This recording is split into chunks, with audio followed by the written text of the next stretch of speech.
Pour aller plus loin, découvrez la formation en ligne Faux Départ, se réapproprier la naissance. Césarienne, position sur le dos, col qui ne se dilate pas, peur, panique, souffrance. Et si finalement on était tous programmés, avec nos fausses croyances qui nous rendent dépendantes et les hommes impuissants? Retrouvez cette formation, très facile d'accès. Vous pourrez avoir accès au contenu de façon illimitée. Les vidéos, les podcasts, entre nous. Vous allez vous déprogrammer et sortir de vos peurs parce que vous allez comprendre que vous êtes capable. 7 leçons en vidéo et 13 en podcast. Tous les sujets concernant l'accouchement et toutes mes recherches. Disponibles sur mon site emmacreuzy.com et dans la barre d'infos de cette vidéo. Et n'oubliez pas, vous êtes capable.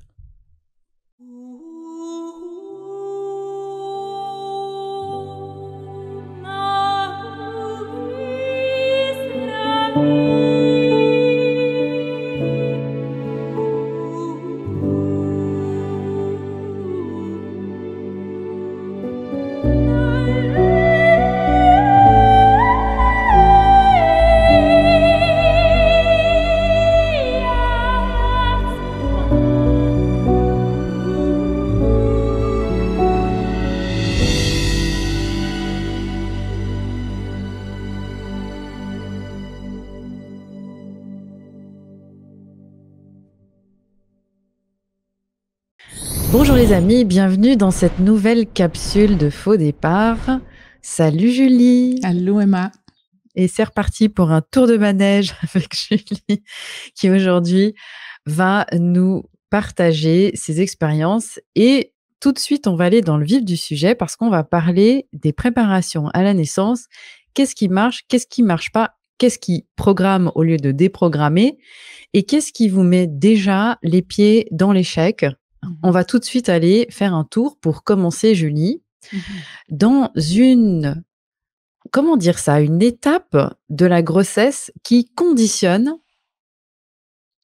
l'accouchement et la perception que la femme a de ses capacités. C'est hallucinant ce que tu m'as dit avant qu'on enregistre cette vidéo. Les amis, je vous invite tout de suite à regarder la barre d'infos de toutes les vidéos Faux Départ pour retrouver la famille Bonaparte et toutes les formations que je conseille, le livre Faux Départ, se réapproprier la naissance et tout le tralala. Vous avez l'habitude maintenant, vous savez où aller télécharger aussi les podcasts et les vidéos Faux Départ. Alors Julie, tu m'as dit qu'il y avait une visite à faire pendant la grossesse qui était une des toutes premières qu'on considère comme étant sur l'effet toboggan de la médicalisation des naissances. Tu peux nous en dire plus?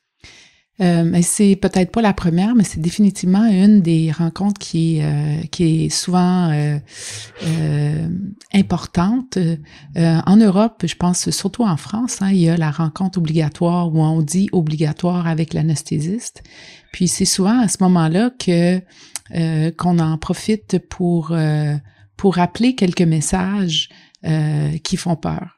Donc, moi, j'ai fréquemment entendu de par les sages-femmes à qui j'enseignais que dans cette rencontre, les femmes se faisaient dire que la péridurale était nécessaire et voire même que la péridurale allait sauver des vies et que si on la prenait pas, on mettait en danger la vie de l'enfant. Excuse-moi, Julie, mais comment on justifie ça? Donc, on dit aux femmes que ça peut sauver leur vie? Ça peut sauver la vie de l'enfant, peut-être leur vie aussi, parce qu'ils disent, c'est souvent, tu sais, quand tu disais, on fait des choses puis on est obligé de réparer après, ce qui arrive, c'est que si la femme est sous péridurale et qu'on a besoin de faire une césarienne, là, ils se disent, tu vois, elle est déjà sous péri, ça va être plus rapide. Mais c'est la péri qui va déclencher, entre autres, ça, puis le déclenchement, puis d'autres facteurs qui va faire qu'elle va se rendre à la péridurale. Tu vois, le toboggan, elle va le descendre, puis elle va se rendre à la péri, à cause de toutes les interventions en amont. Et donc, avec une pensée qui est, il faut à tout prix prévoir tous les problèmes potentiels, on crée les problèmes, et là, il faut corriger. Donc, eux autres, ils se disent aussi bien faire la péri tout de suite, comme ça, quand ça va mal aller, pas si, mais quand ça va mal aller, elle sera déjà sous l'effet de la péri. Donc, c'est pour ça que d'un point de vue scientifique, si on revient, parce qu'on en parle souvent de ce que c'est la science à ce niveau-là, la péridurale, c'est pas ça qui va sauver des vies parce que souvent, puis je pense que Malika en a parlé quand on a parlé de la césarienne ne se fait pas d'urgence, c'est-à-dire que c'est quelque chose qui se construit peu à peu dans la période de l'enfantement.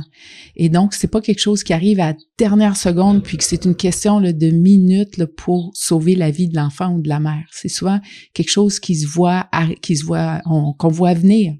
Donc, une femme qui aurait pas eu de péri, on aurait le temps de faire des péris, puis on fait aussi des rachis, des interventions qui sont très, très, beaucoup plus rapides. C'est pas comme quand il fallait faire une anesthésie générale pour une césarienne.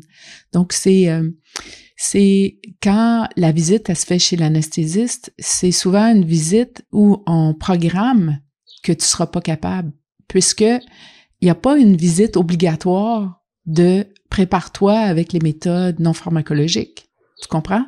Donc, on te rentre dans cette voie-là déjà d'emblée où on te dit, si tu as mal, pas si, mais quand tu vas avoir mal, voici la solution, c'est la péridurale, donc tu dois voir l'anesthésiste.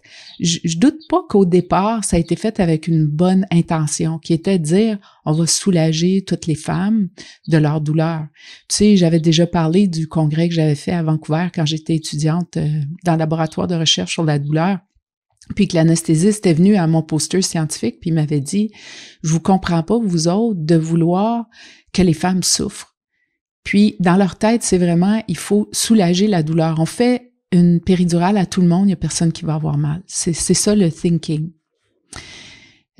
Donc, déjà, cette programmation-là va induire chez la mère l'incapacité de faire face aux ressources, de faire face à l'intensité des sensations.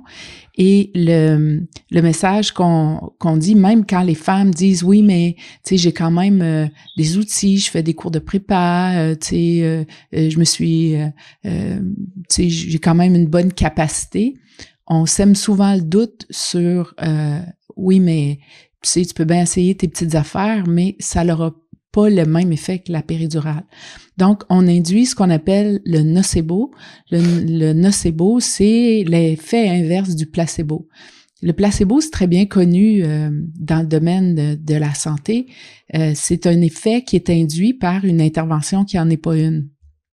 Donc, nous autres, dans notre laboratoire, quand on faisait des tests sur la douleur, on prenait des capsules, puis plus la pilule est grosse, puis est colorée, puis dure à avaler, plus l'effet placebo est grand. Les gens, ils font comme une association. Ils se disent, wow, tu sais, ça a vraiment l'air efficace, ce truc. C'est forcément efficace, hein. Exactement. Puis si nous, comme intervenants, on y croit, et si la personne y croit en la pilule, on soulage la douleur. On le sait, ça. Tu sais, que le placebo, c'est un des mécanismes endogènes neurophysiologiques les plus importants. Ça compte pour à peu près 30% du traitement. Donc, c'est pas rien. Mais l'inverse du placebo, c'est le nocebo. Puis le nocebo, c'est quand on induit un effet secondaire lié à l'absence d'un traitement. Comme par exemple, si moi je dis, voici ma pilule, ça va soulager votre douleur de manière très importante. Le problème qu'on a, c'est que cette pilule-là va vous donner des brûlements d'estomac. Puis c'est pas vrai, là, il y a rien dedans, dans ce truc-là, c'est un morceau de bonbon presque.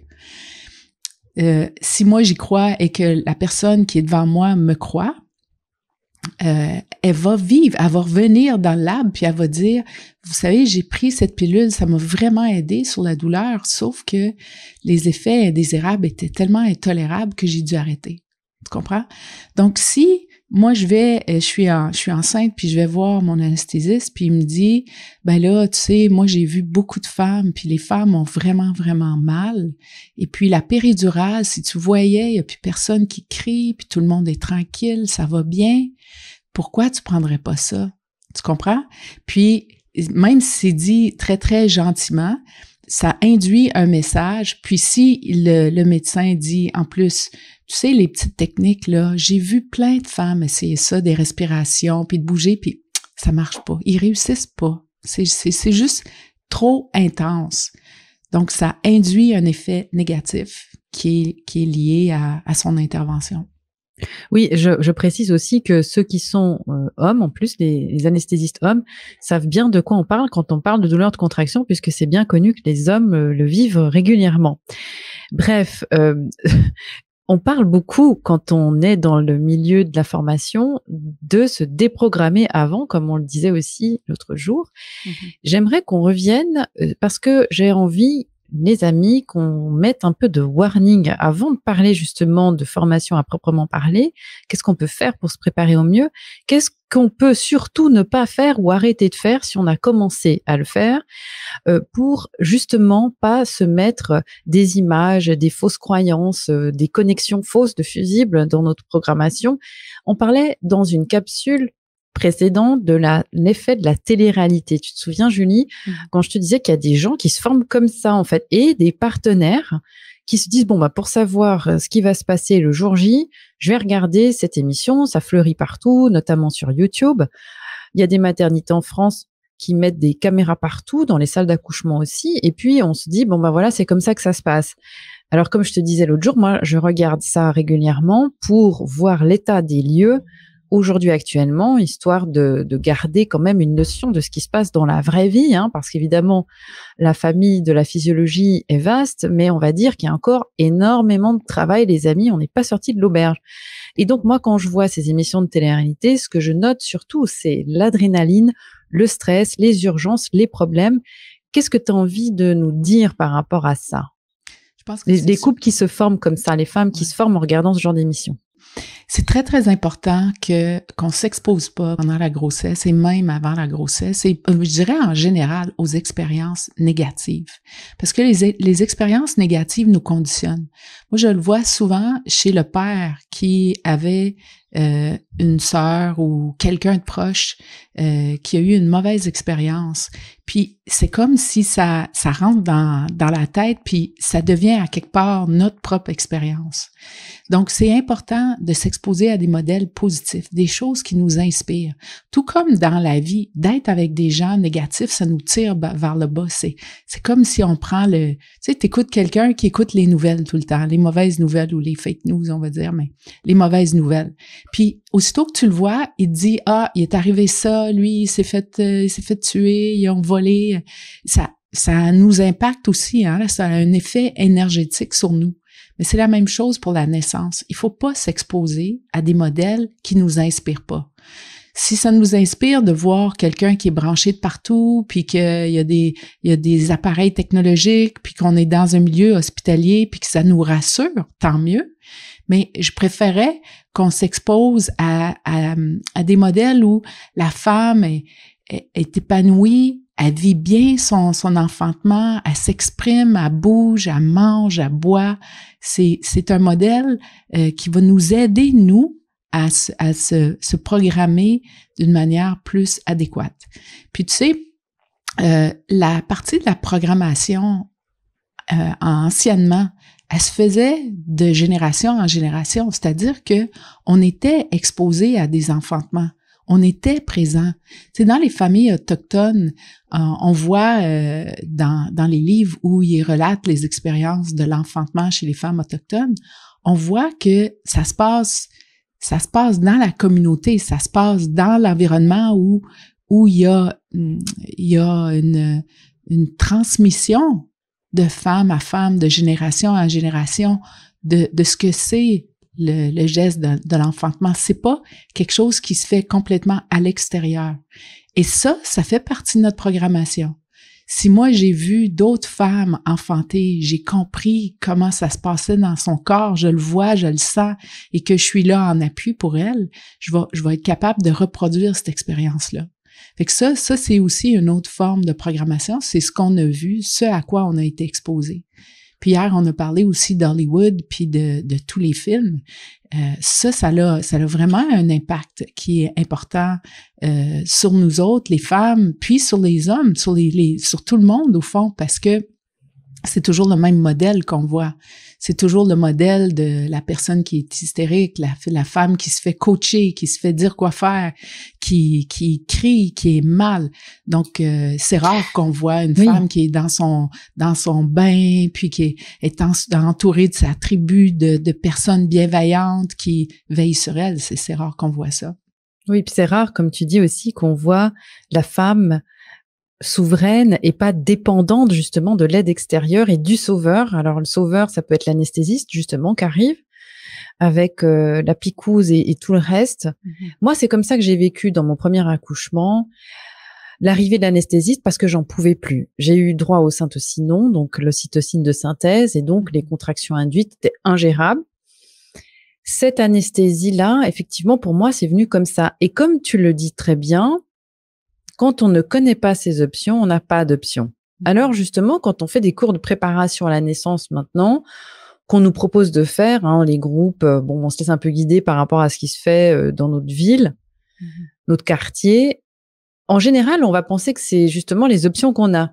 Et ce qu'on se rend compte, eh bien, quand on étudie la physiologie, c'est que des fois, ces cours de préparation continuent d'engranger de la programmation. Qu'est-ce que tu aurais envie de dire par rapport à ça? Parce que toi, ça fait quand même plus de 30 ans que tu es dans ce milieu-là de la préparation. Tu sais, avant que j'aie un enfant, que je devienne enceinte, j'avais comme imaginé ce que c'était un cours de prépa. Parce que moi, je suis devenue enceinte, là, j'étais en Grèce, on partait pour un voyage d'1 an, tout ça. C'était imprévu, mais quand je croyais être enceinte, j'ai comme visualisé ce que c'était la préparation. Dans mon esprit, ce que je voyais, c'est que j'allais apprendre des outils très concrets sur comment favoriser l'enfantement et surtout gérer la douleur, parce que quand tu dis enfantement, tout de suite, ce qui vient après, ça va faire mal. Tu vois pas bien-être, épanouissement, transcendance. On voit pas ça. On entend tout de suite le premier mot qu'on a été programmé, c'est douleur. Ça va faire mal. Donc, dans ma tête, je me disais, comme j'étais déjà prof de yoga, puis je connaissais bien la méditation, puis des pratiques de visualisation, je me disais, ça doit être ça, hein? On apprend tout ce qu'il faut faire pour que ça se passe bien. Et quand je suis devenue enceinte, d'ailleurs, dans ce voyage-là, je suis arrivée au Canada, puis nous, on a des cours de prépa qui sont gratuits, qui sont payés par le gouvernement québécois. C'est la même chose en France, hein, la Sécu prend en charge les rencontres que les femmes ont avec les sages-femmes. Il y a beaucoup de pays qui offrent des cours gratuitement aux parents. Enfin, c'est payé par les taxes et les impôts, hein. Oui, exact. Ne nous emballons pas, Julie. Ouais. Mais il y a aussi une raison derrière tout ça, parce que une fois que tu écoutes le contenu, tu fais comme premièrement, il y a la moitié des gens qui s'endorment, quoi. Je dirais la moitié qui est pas enceinte, elle s'endort parce que c'est de la théorie. Donc ça tu sais, après un bout là, tu sais, ça commence puis tout ce qu'ils entendent c'est de la musique là, quoi. C'est un bruit de fond parce que ça correspond à rien. Alors, c'est d'abord des cours théoriques et ce sont souvent des cours qui sont basés sur les interventions. Donc, Malika, quand elle a fait sa recherche pour sa thèse de doctorat, elle s'est intéressée au rôle du partenaire dans la préparation, puis dans la parentalité. Et puis, elle est allée dans les cours de prépa pour voir un peu comment ça se passait. Donc, elle a fait le tour de plusieurs cours de prépa dans la ville de Québec pour se rendre compte que la plus grande partie du temps portait sur les interventions et ce qui peut mal aller. Donc là, comme tu disais, tu vois, on peut voir un forceps, on voit c'est quoi une femme qui a une césarienne. Moi, je connais une obstétricienne qui me disait on devrait montrer un film de césarienne dans les cours de prépa. Puis là, j'étais comme, pourquoi tu voudrais programmer quelqu'un pour une césarienne? Puis les sages-femmes, souvent, me disent, oui, mais les femmes le vivent très mal quand ils ont une césarienne, puis tu leur en as pas parlé. Je pense que la partie qu'on comprend pas bien, c'est, il y a un principe spirituel qui dit, tu dois être responsable, toi, comme individu, tu es souverain, autonome et responsable. Chaque chose que tu le fais pour, c'est toi qui vas gérer les conséquences positives ou négatives. Donc, fais tout ce qu'il faut pendant ta grossesse et avant et pendant l'enfantement pour que ça se passe bien. Ça, c'est ton 50% à toi, c'est prends tes responsabilités. L'autre 50%, c'est le lâcher prise. C'est tu laisses l'univers, le divin, tu dois lâcher prise parce que quelqu'un a un plan. Que ce soit l'univers ou l'énergie ou appelle ça comme tu veux, il y a un plan divin dans l'affaire. Donc, toi, tu fais tout ce qu'il faut pour que ça se passe bien, puis après, tu lâches prise, puis tu acceptes ce qui est là. Et dans le lâcher prise, ça peut vouloir dire qu'il va y avoir des interventions, ça peut vouloir dire qu'il va y avoir une césarienne. Mais c'est pas dans ton 50%, prépare-toi pour une césarienne. Tu sais, si moi, je vais faire de l'escalade, je me prépare pas pour quand je vais tomber en bas de la montagne. Je fais pas ça. Je vais me préparer pour pas tomber en bas de la montagne. Donc, je vais me préparer pour être en sécurité, bien faire mes relais, bien m'occuper de faire en sorte que ça se passe bien. Et puis, après, je fais confiance que l'univers a un plan aussi pour moi, tu vois. Donc, c'est pour ça que de donner un cours complet sur les interventions obstétricales, c'est une façon de dire, c'est pas si, mais c'est quand. Quand ça va mal aller, on va te déclencher, on va rupturer tes membranes, on va te mettre le soluté, on va te faire un forceps, on va mettre une ventouse, on va faire une épisiotomie, tu comprends? C'est toutes ces interventions-là. C'est supposé d'être des interventions d'urgence, des interventions de dernier recours. C'est pas une routine, mais maintenant, c'est rendu une routine. Effectivement, tu vois, Julie, je voulais vous donner, les amis, quelques chiffres. Comme ça, vous pouvez vous rendre compte de ce que dit Julie. Par rapport aux césariennes, tu vois, quand tu dis que maintenant, il y a des femmes, ou peut-être des hommes, je ne sais pas, qui disent, oui, ça serait bien d'inclure dans les cours de prépa, justement, des films sur la césarienne, comment ça se passe, parce qu'il y en a beaucoup. Alors, dans le monde, on est à peu près à 20% de césariennes, hein, c'est ça les chiffres, en tout cas, que j'avais. En Turquie, on est à quasiment 1 sur 2. Au Brésil, dans le secteur privé, on est à plus de 80% de césariennes de convenance. Hein. Donc là, on est quasiment on prévoit à l'avance, donc c'est pas du tout l'urgence dramatique de l'enfantement. Et pour que vous vous rendiez compte des chiffres, si on parle du monde de la physiologie, moi j'ai pris comme référence Ina Megaskin, qui est cette sage-femme autodidacte américaine et qui, elle, dans sa communauté de farm, a suivi beaucoup de naissances et elle a tenu des statistiques de façon très précise. Elle rapporte des statistiques dans ses enfantements qui se sont faits en suivant la physiologie pour les césariennes de 1 à 2%. Mm-hmm. Donc, on est déjà à des années-lumière de ce qu'il y a comme moyenne de 1 femme sur 5 dans le monde. Là, on est 1, voire 2 sur 100. Et quand tu parles justement des instruments, forceps, ventouses et autres joyeusetés, comme je le dis, eh bien là, c'est hallucinant. Moi, j'ai cru que c'était une erreur, mais non, c'était pas une erreur. Elle est à des statistiques à 0,05% d'utilisation d'instruments pour les femmes qui accouchent dans cette physiologie. Avec donc ces chiffres qu'elle a notés, il y a vraiment eu énormément de femmes. Et donc, moi, quand je lis ça, je me dis effectivement, tu vois, on se retrouve maintenant avec un système inversé. Tu vois, Julie, on en parle souvent de ça, où au final, on est toujours dans la même dynamique, on crée un problème pour mieux le résoudre, c'est ce que tu disais là aussi tout à l'heure. Mais surtout, maintenant, les cours de préparation, ils sont faits pour préparer les femmes à la réalité du terrain, alors que c'est justement ce qu'on fait dans le terrain qui crée cette réalité. Exact. Donc, puis, voilà. Tu peux rajouter aussi le taux d'épisiotomie. Hein. Tu vois, l'épisiotomie, c'est la coupure qu'on fait entre le vagin, la vulve et l'anus. Le taux d'épisiotomie, il est en bas de 5%. Là, je pense que c'est 2 ou 3%. Je me rappelle pas par cœur, mais je sais que c'est en bas de 5%.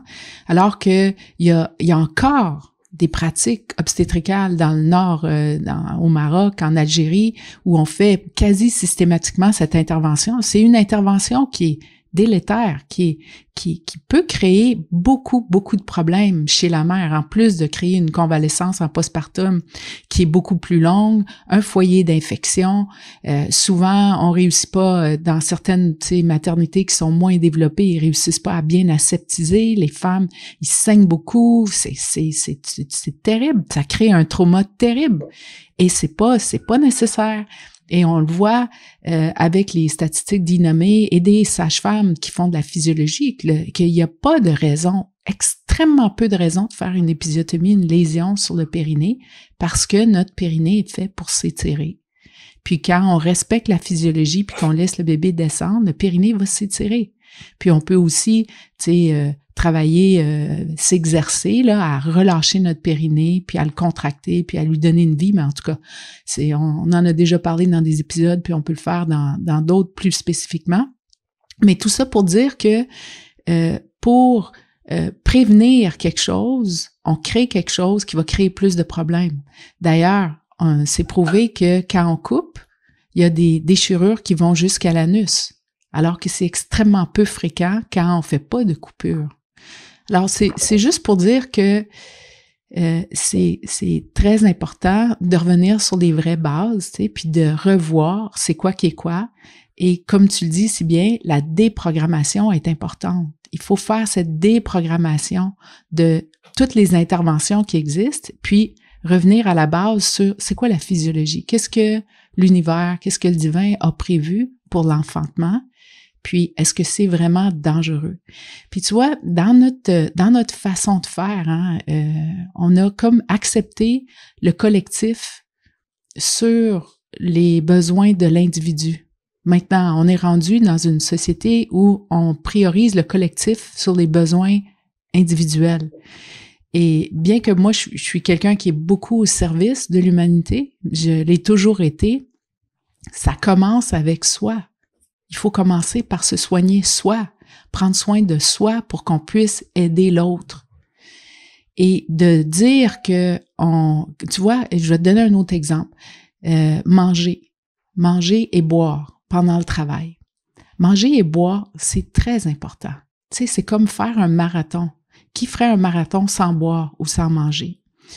Quand, dans les maternités, on y va, puis nous, on dit toujours, c'est important que la femme, si elle a envie de manger, qu'elle puisse manger, puis qu'elle puisse s'hydrater. Et là, on a toute une variation de résistance. C'est dangereux qu'elle mange, qu'elle boive. Puis là, tu dis, pourquoi c'est dangereux? C'est dangereux si cette femme-là a des complications, si elle a besoin d'une anesthésie générale et si pour avoir une césarienne.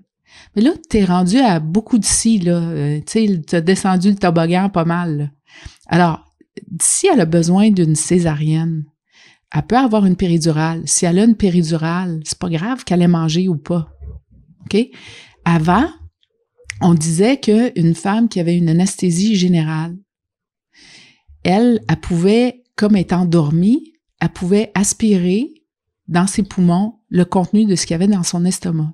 Mais les études ont montré que même si elle mange pas, il y a du liquide dans l'estomac, puis ce liquide-là aussi peut être aspiré et c'est aussi dangereux. Mais aujourd'hui, il n'y en a pas de femmes qui ont des anesthésies générales.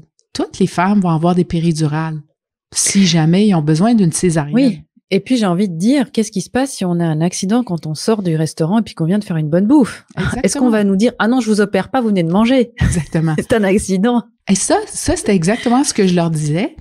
Puis là, tu vois que c'est au cas, 100% des femmes ont pas le droit de manger et de boire. Ça n'a aucun sens. Ça n'a pas de sens. Alors, c'est par souci de prévenir ce qui pourrait arriver avec tous ces si, on pénalise tout le monde et là, on crée un paquet de problèmes. Un paquet de problèmes. Comme une femme qui va avoir un soluté pendant tout son travail. Ça, c'est une intervention obstétricale, ça, le soluté. Parce que le soluté, va empêcher la femme de bouger. Mais ils disent, oui, mais on fait le soluté parce que c'est important qu'elle soit hydratée. Pourquoi il faut qu'elle soit hydratée? Ben, parce que tu la laisses pas boire, n'est-ce pas? Fait que si tu la laisses boire, elle n'a pas besoin d'être hydratée par son bras, elle va boire. Oui, mais là, je veux la voir au cas où elle aurait une hémorragie. Oui, mais là, tu es en train de créer un problème en lui mettant ça là, qu'elle puisse pas bouger. Puis ton inquiétude, c'est si jamais elle avait une hémorragie. Fait que des fois, il faut négocier avec la maternité puis leur dire, ben tu vas me faire une ouverture, tu vois, tu mets une espèce de papillon, je sais pas trop comment ça s'appelle, là, les trucs dans lesquels tu peux injecter directement. Puis là, ben la veine est déjà accessible si c'est ça leur besoin. Mais ça, c'est de partir avec la mentalité qu'elle va avoir un problème, tu comprends? Surtout que c'est très douloureux en plus, c'est vraiment, tu vois, quand on parle dans la préparation de préserver son cerveau reptilien, se connecter avec la mammifère en nous. Toi, dans les formations, tu nous parles d'être la Cro-Magnonne. J'aime beaucoup cette image. Et ben, quand on te met un truc dans la main, moi je l'ai eu pour ma première fille, là, à ce début pour la voie veineuse, c'est hyper douloureux. Tu te sens déjà malade, en fait, hein. C'est comme la blouse. Moi, je me suis bagarrée aussi avec cette histoire de blouse. On nous fait jamais dans des vêtements qui nous conditionnent à nous voir comme étant on va forcément finir au bloc, hein. C'est déjà le truc absurde. Enfin, on n'est pas on a envie d'arriver presque en robe longue, belle, comme tu dis, on est des déesses à ce moment-là. Et donc malheureusement, dans les cours de prépa, on ne nous dit pas qu'on est des déesses, qu'on va être puissante et que ça va le faire, en fait. On nous dit, alors effectivement, il y a tout le côté un peu soporifique. C'est pas très excitant comme c'est expliqué, justement, sauf si t'es vraiment toi concerné. Mais les partenaires, effectivement, je pense que la plupart, ils sont sur leur téléphone portable ou en train de roupiller à moitié. Qu'est-ce que maintenant tu considères comme étant une préparation positive? Si maintenant, je pense que les filles, elles ont compris aussi que faut faire attention à ce qu'on voit, faut faire attention à ce qu'on laisse rentrer dans son champ de vision, dans son champ énergétique, de pas, aussi, je pense qu'on pourrait le préciser parce que je sais qu'on est dans cette même dynamique de pas récolter les angoisses des autres sur nos épaules, mais de laisser aux autres ce qui leur appartient. Ça, c'est important aussi parce que dans des familles, certaines fois, tout le monde n'est pas sur la même longueur d'onde par rapport à ça. Donc, si on essaie de vous décourager, les filles, sauf qui peut. Est-ce qu'on peut conseiller peut-être justement, ça pourrait faire partie de cette capsule, juste parce que ça, je sais que ça arrive souvent comme question. Qu'est-ce que peut dire une femme ou un couple qui a envie d'enfanter à la maison ou en physiologie, et puis dans la famille ou dans le cercle proche, on essaie de les décourager. Qu'est-ce que tu conseilles à ces couples-là de répondre? Je leur conseille de pas en parler parce que, tu sais, c'est comme quand on fait l'amour. On n'a pas besoin d'annoncer à tout le monde qu'on va faire l'amour. Ah, tu sais, ce soir, je vais me mettre à quatre pattes et j'ai pas besoin de dire ça à personne. Ça regarde personne. Enfanter, c'est un geste qui est profondément intime et personnel. Ça regarde pas les autres. Donc, si les gens vous disent, tu vas accoucher à quelle maternité? C'est qui fait ton suivi? Tu sais, on est en train de regarder ça. Oui, on a des professionnels dans le dossier. On reste général. T'sais, si on a un très bon rapport avec un parent ou avec une amie ou quelqu'un, puis on sent qu'on va être soutenu par cette personne-là, on s'entoure de ces personnes-là, mais on n'a pas besoin de faire de la publicité, puis on n'a pas besoin d'avoir l'approbation des autres. Ça regarde personne. Ça regarde vraiment personne. Si c'est trop tard et que les personnes ont déjà partagé leur projet, on peut considérer qu'il peut y avoir un noble mensonge, voire de dire on sait pas encore. Il me semble que Malika avait proposé de faire ça, de dire on sait pas encore, on hésite, on verra bien. Rester vague. Oui, c'est ça, exactement. On reste vague, c'est ça. Puis de toute façon, on sait pas comment ça va se passer. Si tu peux programmer un enfantement dans un endroit, puis ça peut se passer autrement.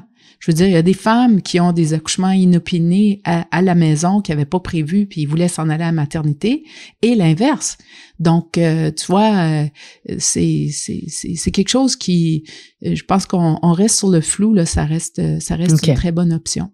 Donc une fois qu'on a viré toutes les parties négatives, comment toi, tu as des critères pour parler d'une formation, une prépa qui sert à quelque chose et qui est efficace?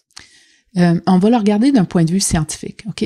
Qu'est-ce que les recherches nous ont dit sur l'efficacité des programmes de préparation à la naissance? Les résultats sont très inconstants, sont très variés. Sont très variés parce que les formations, les préparations sont très variées. Il n'y a pas comme une préparation universelle pour tout le monde. Tout le monde fait un peu sa sauce. Donc, ça devient difficile pour nous autres de savoir quelle formule fonctionne le mieux ou quelle fonctionne très bien, mais on a quand même des courants, en fait, on a des résultats très différents. Il y a certaines études qui nous montrent que les cours de préparation vont baisser le taux de césarienne, vont baisser le nombre de déclenchements, vont baisser vont baisser la perception de la douleur, vont faire en sorte que les femmes vont arriver au bon moment.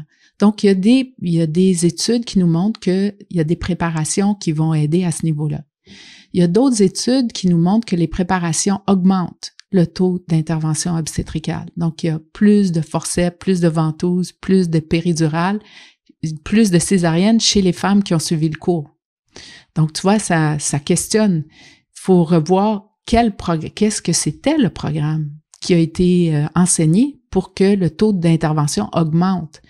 Donc, ce qu'on voit, c'est que souvent, quand les formations sont données dans les maternités, c'est des formations qui servent à programmer. Donc, ils vont dire, voici ce qui va se passer, vous allez arriver, on va vous mettre votre comment t'appelles ça, la jaquette d'hôpital, la blouse.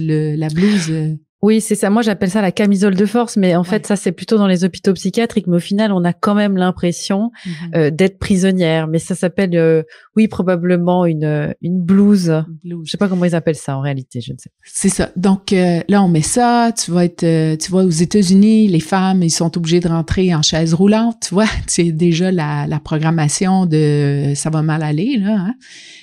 Là, on va te mettre un soluté. Avant, c'était un lavement. On va te raser. Tu vois, toutes ces interventions-là. Et puis, ils t'expliquent qu'est-ce que ça va être. Ils te disent pas ce que c'est, la physiologie, qu'est-ce que toi, tu peux faire. Ils te disent qu'est-ce qui va arriver. Et donc, on est programmé à être passif. Puis là, on explique tous les exemples de ce qui peut mal aller. On peut montrer des exemples de choses qui vont mal. Et là, on montre un forceps, on montre quoi, une césarienne. Et puis là, tout le monde, du coup, ils sont... Écoute, je vais prendre mon rendez-vous tout de suite pour la césar parce que, tu sais, je vois tout... Oui, ça donne pas envie, hein. Ça donne pas envie. Je vois toutes les places où ça peut mal aller, tu sais, aussi bien prendre mon rendez-vous tout de suite pour la césarienne. Je vais m'éviter tout ce travail de tout ce qui pourrait potentiellement mal aller. D'ailleurs, ce que les professionnels disent rarement, c'est que même si pour une raison médicale, on va dire, on me dit, il faut absolument que tu aies une césarienne. Le travail que je vais faire, le fait de vivre un travail, tu sais, dans mon corps, ça va préparer l'enfant. Ça va rendre l'enfant plus en santé. Ça va me permettre à moi de développer les hormones, de produire les hormones qui vont m'aider pendant l'enfantement, mais après aussi. Et donc, ce qu'on voit, c'est que les femmes qui ont eu un travail puis qui ont une césarienne après ont moins de conséquences, moins d'effets secondaires que les femmes qui ont une césarienne prévue, telle date, sans travail. Puis ça, il y a des meilleurs effets pour la mère et pour l'enfant. Mais tu vois, là, on parle beaucoup d'intervention. Et ça, c'est toute la programmation négative. Il faut sortir de ça. Donc, il y a un psychologue, Bandera, qui a regardé des programmes de préparation, puis il a dit, il y a une formule qui fonctionne extrêmement bien pour donner des cours de préparation. Et ça donne que, moi aussi, j'ai une maîtrise en éducation, et là, j'avais déjà développé dans mon programme les étapes que lui nommait. Et donc, quand on cherche un programme de préparation, ce qu'on doit avoir, c'est une emphase sur ce qui fonctionne et pas sur ce qui fonctionne pas. On va parler dans le positif et pas dans le négatif. Donc, c'est comme Malika souvent dans la parentalité avec son fils, au lieu de dire « touche pas à ça », elle va dire « touche plutôt à ça ». OK? Donc, c'est pas non, mais c'est « oui, garde, va par ici, touche à ces objets-là ». D'accord? Donc, dans la préparation, on devrait mettre l'emphase sur les choses positives. Bouge, respire, mange, bois, chante, fais confiance. Tu comprends? Et puis, t'induis ce message et tu répètes ce message de comment faire, mais dans le positif. Pas, faut pas que tu te couches, Il faut pas que tu fasses de bruit. Tu comprends? Il faut pas, on va le dire dans le positif. Et ensuite, ce qu'il dit, c'est important que les gens puissent pratiquer les outils. Parce que ce que tu entends, on en retient à peu près 15%. Mais ce que tu fais, puis ce que tu ressens dans ton corps, tu vas le retenir beaucoup mieux. Donc, si vous avez, puis moi je le dis toujours avec les professionnels que je forme, si tout ce que vous faites, c'est de parler, oubliez ça, ça marche pas. Les gens retiennent rien. Surtout dans l'éducation des adultes apprennent quand ils sont motivés, quand c'est lié à leur réalité. Fait qu'il faut que ça serve à quelque chose. Si c'est quelque chose qui est théorique, c'est bla, bla, bla, bla, bla, ils comprennent rien. Il y a rien qui rentre, il y a rien qui reste, il y a rien qui colle, tu vois. Alors, quand on fait des gestes ou quand on leur fait parler de leur propre expérience en lien avec le geste qu'on va faire, OK? Parce que des fois, dans les cours de prépa, les sages-femmes me disent « Ah, tu sais, moi, je les laisse parler. » Puis là, ça peut très mal virer, tu comprends? Parce que tu peux avoir une femme qui a déjà enfanté avec la femme à côté qui n'a pas enfanté, puis celle qui a enfanté la première fois, qui a eu une mauvaise expérience, parce que c'est assez fréquent, elle va pourrir l'expérience de toutes les primipares, toutes les femmes qui sont là pour la première fois, puis elle va avoir besoin d'en parler, parce qu'on a besoin de parler de notre enfantement, sauf que on en parle, puis on s'évacue devant tout le monde, puis ça crée un modèle qui est vraiment pas agréable. Donc, s'il y a des partages, il faut que ce soit un partage qui est fait autour des expériences qui sont constructives.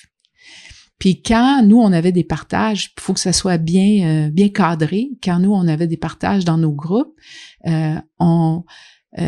puis que quelqu'un a une expérience qui est difficile, on la voit après. Je propose aux sages-femmes ou aux formateurs, tu les vois après, à la pause, tu travailles avec eux après pour ventiler leur expérience, mais pas devant le groupe. Alors, les grandes composantes, il faut que ce soit quelque chose qui est pratique, qui réponde aux besoins des parents. Il faut qu'il y ait une rétroaction sur leur pratique. C'est-à-dire, tu le fais devant moi, on le fait ensemble, puis après, je vais t'aider à te corriger. OK, je vais voir, je vais te dire, OK, ça marche. Tu sais, essaie de peser un peu plus fort. Tu sais, voici comment trouver le point. Puis après, ce qui fonctionne très bien, c'est que les gens, ils parlent de leur expérience. Donc, toi, le père, là, tu viens juste de pratiquer ce massage-là. Tu as trouvé 6 points d'acupuncture. Qu'est-ce que tu as ressenti dans ton corps, toi, quand tu l'as fait? Puis là, le gars, il dit, moi, j'ai senti qu'il y avait un petit trou, puis quand j'appuie plus, je sens mieux le trou, puis j'ai vu que quand j'appuie, elle a réagi. OK. Tu vois, lui, il parle de son expérience, puis après, on peut demander à la femme, toi, t'as vécu quoi? Ben moi, j'ai senti un engourdissement, j'ai senti un choc électrique. OK, ça, c'est un signe que tu es dans un point d'acupuncture, c'est un bon signe. Puis là, tu vois, donc les gens, ils parlent de leur expérience. Ça, ce sont des composantes qui font en sorte que l'expérience va rentrer, que les connaissances, ils vont avoir... vont s'intégrer. D'où l'importance aussi, tu vois, parce que là, on parle de préparation, mais finalement, c'est extrêmement important parce qu'on est regardé par beaucoup de professionnels, que les professionnels sachent aussi transmettre finalement ces connaissances. Parce que tu vois bien que on est 8 milliards sur Terre, il y a un grand besoin pour qu'il y ait des relais par rapport à ces formations. Et voilà aussi l'importance que les professionnels ouvrent les paradigmes et renouvellent justement leurs connaissances. Parce que tu parlais tout à l'heure des anesthésistes qui justement disent « mais je comprends pas, je dis à l'époque, dans ton expérience, vous avez envie que les femmes souffrent ou est-ce que on doit laisser les femmes souffrir selon vous ?» Moi, nous, non. Mais évidemment, parce que dans leurs études d'anesthésistes, ils sont formés pour réduire la douleur ou l'enlever parce qu'on saucissonne de nouveau. L'anesthésiste, lui, il n'a aucune formation sur la physiologie. Lui, on lui dit « tu enlèves la douleur » parce qu'il est formé pour enlever la douleur. Alors évidemment qu'il n'y a plus justement ces connaissances pluridisciplinaires. Dans les programmes d'études, la physiologie, ça devient une espèce en voie de disparition maintenant. On forme au risque, gérer les risques. Exact. Gérer les problèmes. Une fois qu'il y a les problèmes, qu'est-ce qu'on fait? Et aussi, une des réalités du terrain, j'aimerais que tu nous dises ce que tu en penses par rapport à ça, parce que toi aussi, tu as un œil sur les professionnels depuis longtemps. C'est que au niveau de la pratique, comme tu dis, effectivement, le geste, on l'intègre dans son corps et dans ses cellules parce que c'est concret. Il y a plein de sages-femmes aussi qui maintenant se plaignent. Elles sortent de 4 ou 5 années d'études. Elles ne savent même pas sur le terrain ce que c'est une femme qui crie, qui se met à quatre pattes au milieu de la pièce pour accoucher parce qu'elles sont toutes anesthésiées. Donc là aussi, par rapport à ça, on pourrait dire aux sages-femmes que le problème, c'est que se former dans la théorie, c'est bien, mais après, pour retransmettre tout ce savoir, comment elles font? C'est très difficile. Je vais te dire, moi, je forme régulièrement, on travaille avec des professionnels qui ont jamais vu une femme enfanter sur son propre pouvoir. Les professionnels, les anesthésistes inclus, connaissent pas les approches non pharmacologiques. Ils connaissent pas. Tu sais, au début du siècle, quand Rockefeller, là, il s'est mêlé de la médecine holistique, des médecines hautes, l'herboristerie, l'homéopathie, tu vois, tous les autres types de médecine. Ils ont écarté ça des programmes de médecine. Tout ce qui était les approches endogènes et naturelles. Donc, les professionnels aujourd'hui, ils savent pas. Ils savent juste pas. Donc, ce qu'il faut qu'on sache, puis je pense qu'on l'a déjà abordé quand on a parlé de la péri, mais il y a des mécanismes très forts dans notre corps pour réduire la douleur. Et c'est ces mécanismes-là qu'on doit apprendre pour être capable de... On n'est pas obligé de les apprendre, mais c'est grâce à ces mécanismes-là qu'on peut s'élever dans un enfantement. Et, tu sais, il y a des affaires qu'on sent, tu sais, quand un enfant se blesse, puis on lui fait un bisou, puis on souffle sur son bisou. C'est un mécanisme neurophysiologique. On le sait comme un peu par instinct, parce qu'il y a des choses qui sont restées en nous. Hein? On se fait mal, on souffle sur la blessure, on caresse notre blessure. Ça s'appelle la théorie du portillon. Et ça, ça fait partie des gestes qu'on enseigne au père à faire, au partenaire à faire pendant la préparation. Lui dire, voici toutes les façons dont tu peux mettre en place le portillon pour soutenir ta partenaire. Essaie des choses, vois avec elle si ça la soulage. Donc, caresser la zone douloureuse, ça peut être le dos, le bas du dos, l'abdomen. Des fois, il y a des femmes qui font des rotations comme ça avec leurs doigts tout doux sur l'abdomen. Ça leur fait du bien. Tu sais, on voit souvent les femmes qui se frottent le ventre, hein, pendant la grossesse. Mais ça, c'est une façon de caresser la zone qui est tendue pour la détendre. C'est la théorie du portillon. D'autres techniques qu'on enseigne aux partenaires et que la femme peut faire, c'est de créer la deuxième douleur. Donc, en créant la deuxième douleur, ça permet le relâchement d'endorphines pour endormir la première douleur. Et ça, en médecine chinoise, hein, ils connaissent, il y a des points très spécifiques qu'ils utilisent avec les femmes enceintes depuis des millénaires. Et ils savent que pendant le travail, quand la femme est fatiguée, on peut appuyer sur certains points, on peut stimuler son énergie en appuyant sur ces points-là, on peut calmer son anxiété ou son angoisse avec d'autres points, on peut réduire la douleur dans le sacrum avec d'autres points. Et donc, moi, ce que j'ai fait, c'est que j'ai combiné ça, hein, les points d'acupression, avec le fait de créer la deuxième douleur pendant la contraction. Et c'est ça qu'on enseigne aux partenaires, la personne qui accompagne, comment on peut se servir de ces connaissances ancestrales-là pour aider les femmes. Après, il y a tout le côté, tu sais, de la pensée. Quand on parle du placebo, quand on parle de dévier l'attention par la respiration, la pensée, penser à quelque chose d'agréable, tu sais. Ce matin, je me suis fait un jus de carotte avec de la lime dedans, puis des ananas, puis c'était sublime. Et quand je repense à ça, il me vient quelque chose de rafraîchissant. Ben c'est ça, tu maintiens l'attention sur quelque chose qui t'inspire, qui t'élève. Ça peut être de penser au bébé qui s'en vient, ça peut être penser à quelque chose que t'aimes manger, quelqu'un que t'aimes beaucoup. Et tout ça va produire les hormones et les neurotransmetteurs qui vont soulager, qui vont aider. Et les cours de prépa, selon moi, doivent porter sur tous les outils endogènes qu'on a, tout ce que la nature nous a donné pour enfanter dans la joie et dans la sécurité, et pas sur tout ce qui peut mal aller. On regarde la partie qui est du verre qui est plein et pas la partie qui est vide.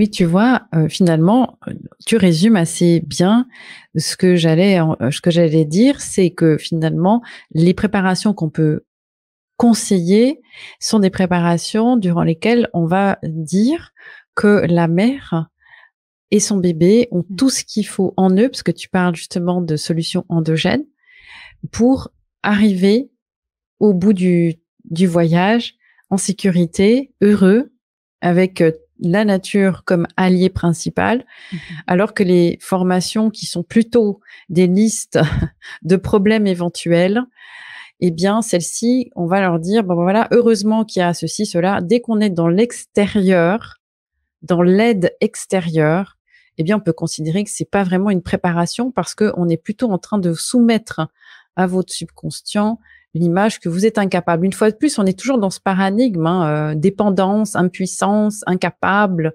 incompétence. Et finalement, moi, j'ai envie de dire aux femmes qui sont en train de préparer leur grossesse maintenant, qui apprennent qu'elles sont enceintes, elles ont le temps pour se préparer. S'il y a une urgence, de toute façon, à ce moment-là, c'est pas à nous de la gérer parce que c'est à ça que sert le chirurgien, c'est à ça que sert le plateau de technique et tout le tralala hospitalier. Vous, ce que vous avez à faire, c'est de préserver la physiologie. C'est un processus qui est involontaire, comme le dit tellement bien Michel Audin. Et dans ce cas-là, si vous deviez miser sur des préparations à la naissance, allez dans les préparations qui sont focalisées sur vos ressources personnelles et puis la sagesse de nos cellules qui ont quand même ces mémoires encore. On en profite, elles sont encore là, ces mémoires. Mais il y a vraiment un enjeu maintenant. Hein. J'aimerais qu'on finisse là-dessus, si tu as envie de nous dire quelques mots sur cet enjeu, parce que tu vois, tu nous disais aussi dans une autre capsule que les femmes aujourd'hui qui donnent la vie, quand elles sont nées à l'époque, puisqu'on sait plus ou moins une génération, elles étaient déjà sous l'influence de cette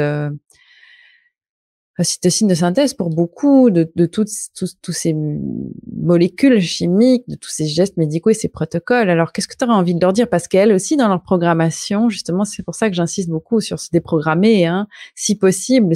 Heureusement, tout le monde n'a peut-être pas besoin de se déprogrammer, mais je pense qu'on est quand même une immense majorité avant de se former pour faire le ménage, avant de remettre la nouvelle décoration. Qu'est-ce que tu as envie de dire à ces femmes? Ben, on est vraiment dans un point tournant pour l'humanité. On a encore la capacité, le pouvoir de se réapproprier la naissance. C'est un événement de famille. C'est pas un événement qui appartient à la société. Ça appartient à la famille, à la femme, son partenaire et les enfants. Et faut voir que l'enfantement va avoir un rôle important va jouer un rôle important pour tout le monde. Et que quand tout le monde, quand on participe à cet événement-là et qu'on le vit en puissance, on sera plus arrêtable après. Il n'y a personne qui va nous dire quoi faire, puis on pourra pas accepter que l'autorité vienne des autres. Et il est là le danger. Il y a personne qui veut ça, là. Dans mettons, dans le système du pouvoir, moi, je suis pour la souveraineté de chacun, que chacun se développe ses capacités, s'épanouit, grandit, qu'on crée des environnements pour que nos enfants puissent se développer, se déployer et trouver la liberté, la vraie liberté, la liberté spirituelle. Et donc, l'enfantement, c'est une des portes d'entrée pour nous aider à atteindre cet état-là. Et c'est tellement important. Puis je suis contente parce que ce matin, justement, je faisais le bilan là, de mes dernières années avec tout ce qui s'est passé. Et puis, je disais, j'ai de la gratitude parce que, en dépit des difficultés qu'on connaît avec la pandémie puis tout ça, on a appris des choses. On a grandi. On grandit. La vie, elle se transforme. Et l'enfantement, c'est une des portes qui peut nous permettre d'aller encore plus loin. Puis, je veux répéter ce que tu dis souvent, on est capable. On est capable. On a ce qu'il faut. On n'est pas seul. Wow. Merci, Julie. Tu viens de nous faire une belle mise en jambe sur cet enfantement. Ça donne envie de refaire des bébés pour revivre ça. Tu nous redonnes envie. Bon, les amis, vous pouvez retrouver Julie, vous pouvez retrouver l'univers de Faux Départ en long, en large dans la barre d'infos de cette vidéo. Comme d'habitude, vous avez tous les liens. Et Julie, je te dis un grand merci pour cette capsule. Je pense que ça va être vraiment utile à beaucoup de femmes, à beaucoup de partenaires et de familles. Et les amis, on se retrouve dans la prochaine étape de Faux Départ pour ce voyage extraordinaire à travers l'enfantement, la puissance, la joie, la souveraineté et tout ce qui nous fait vibrer parce que nous sommes des humains, une espèce en voie de disparition, mais nous luttons pour la préservation de notre espèce avec beaucoup d'engagement. À bientôt, Julie. À bientôt. Pour aller plus loin, découvrez la formation en ligne Faux Départ, se réapproprier la naissance. Césarienne, position sur le dos, col qui ne se dilate pas, peur, panique, souffrance. Et si finalement on était tous programmés, avec nos fausses croyances qui nous rendent dépendantes et les hommes impuissants? Retrouvez cette formation, très facile d'accès. Vous pourrez avoir accès au contenu de façon illimitée. Les vidéos, les podcasts, entre nous. Vous allez vous déprogrammer et sortir de vos peurs parce que vous allez comprendre que vous êtes capable. Cette leçon en vidéo et 13 en podcast. Tous les sujets concernant l'accouchement et toutes mes recherches, disponibles sur mon site emmacreuzy.com et dans la barre d'infos de cette vidéo. Et n'oubliez pas, vous êtes capable.